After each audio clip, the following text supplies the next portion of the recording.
KwaZulu Natal has suffered nearly 20 billion rand worth of infrastructure damage due to last month's floods. President Cyril Ramaphosa has promised to give the province all the assistance it requires to rebuild. Meanwhile, local communities and civil society have taken it upon themselves to rebuild damaged infrastructure.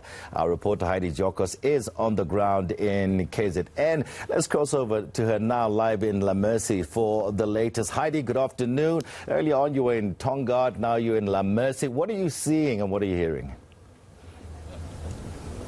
Yes, indeed, Tony. I think the situation is quite dire, and while many might think KZN Floods, it's over, and thank goodness the rain has stopped, it's about rebuilding, and very important infrastructure has, of course, been damaged. We are on a bridge that connects Mgloti through to Belito, La Mercy, and it's highly problematic because this bridge has now been closed down because the infrastructure has been damaged, and residents here have to deroute, and it's costly, it's time consuming, but they cannot use this bridge because it's been completely damaged. I'm going to move over to the residents now who've grouped together to try and find a solution to this problem and try and rebuild themselves.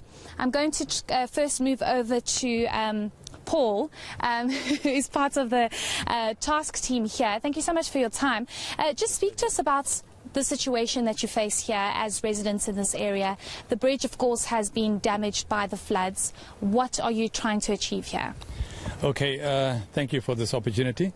It's so great that we're having this awareness, and all we want to do is assist to help the situation. We have, from students to housewives to workers, laborers, are having a major problem traveling. And this has been a major link road between La Mercy, Slangerocks, Mgloti, La Mercy, Desai Sea Tides, Westbrook, Zimbali. So initially when this bridge was damaged, we got together as a community and we informed the necessary role players, and we expected this bridge to be one of the priorities, being a link road.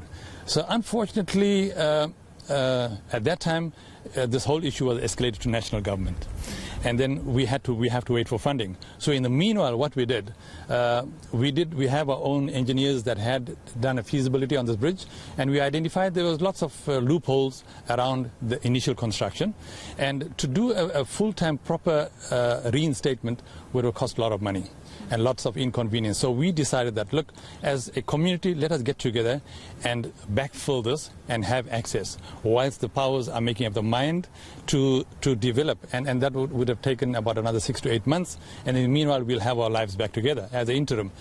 And then we hit a roadblock because we are not getting both the permission and we were not getting the funding. So we had a meeting, and thanks to our Premier and our MEC, they have come to the party, they had a meeting, and the problem we are sitting with now is they have a team ready to do the construction, but they have no material or no fundings for that. And so our Ratepayers Association, together with a JV with our local neighboring towns, which is Desai Sea Tides, Westbrook, and Zimbali, we are trying to pull our resources, financial resources, to procure the material and get this thing going. Okay. So that's where we're standing at the moment. Okay, great. So I think that paints a very clear picture. I'm going to move over to Ravi now, who's going to just tell us how dire the situation is. There's a placard here that says we lose 3 hours daily, and I want you to explain how your life has changed because you're unable to use this particular bridge. Petrol, toll gates, the time that you are losing because you now have to travel more kilometers. So thank you once again for coming through, helping us to highlight our current situation. On behalf of the LMRCA, Sea Tides, Desai Nagar and Westbrook, we say thank you to that. It really impacts on the community, because this is the link road that everybody would use to get through. With the bridge being closed, it creates a major diversion. You have to use basically a road that interlink road onto Westbrook to get onto the N2. That is a huge traffic in the morning because it's a single lane. You have people coming from Westbrook and from La Mercy and all the communities within. It also impacts on the children that are going to school, the workers that work in Mgloti and the surrounding areas, the people that take the taxis, etc. Everybody. It also just doesn't impact on the formal, it impacts on the informal sector as well, where they now have to, besides the formal sector with the huge costs in terms of petrol, etc. The informal sector is also incurring that huge cost because of increase in taxi fares, because of multiple taxis. Some of them have resorted now to walking this route and they have to get up early. The same impacts on the formal sector. In order to get to work at about 8 in the morning, you literally have to leave between 5:30 and 6 o'clock, and that is just to get to Umhlanga. And that's because of the traffic through Gwenya. So once again, like Paul had mentioned, it's a unique situation that we've entered to. The ratepayers associations of the 4 organizations got together and met with the MEC on Friday, and that was also organized by the Premier's office and the help of that, as Paul mentioned. And it's a unique, like I said, a unique partnership where we're having a private and public partnership. They are going to provide, they've committed to providing the heavy machinery and labor, and as the private, we need to come up with the material. They've told us that they do not have the sufficient funds to provide that, and in terms of having to wait for 6 to 8 months, we've decided that to prevent the inconvenience of the community, we will enter into this unique private partnership. We're also appealing to the business communities to come in our crowdfunding to help us as well, because the business community also benefits from using this road and they're severely impacted as well. We've run out of time, but I have to just ask you, perhaps, Theo, if we can get perspective from you of how much this is actually going to cost, but also the issue of many looking at the situation and saying, but why don't you just leave it for government to fix? Well, firstly, the costing is looking around R1 million a week. We've got to try and raise for materials. Then we're going to talk to communities and businesses in our area to get that going. And to leave it to government, we were looking at 6 to 8 months, if not longer. And if we get stuck in with it now, we could maybe get this bridge up within a month.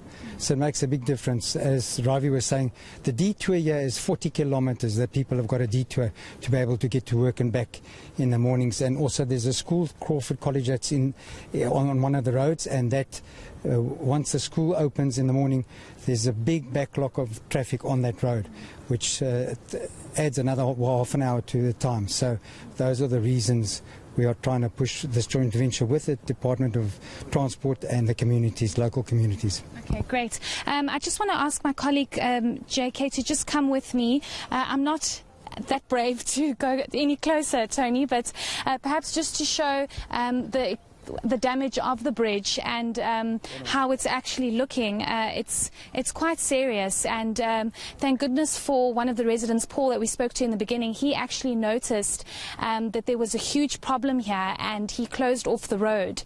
Otherwise, they're saying there could have been serious accidents here, but you can see how bad this bridge has been damaged, and the community is saying they just can't wait for government intervention or for government to allocate funds. They're going to take it upon themselves. Thank you so much. Yeah, that destruction looks very, it's devastating, the massive hole. So people having to find other ways, other routes, taking so much of their time. Heidi Giokos, they're reporting for us in KZN. Communities taking matters into their own hands.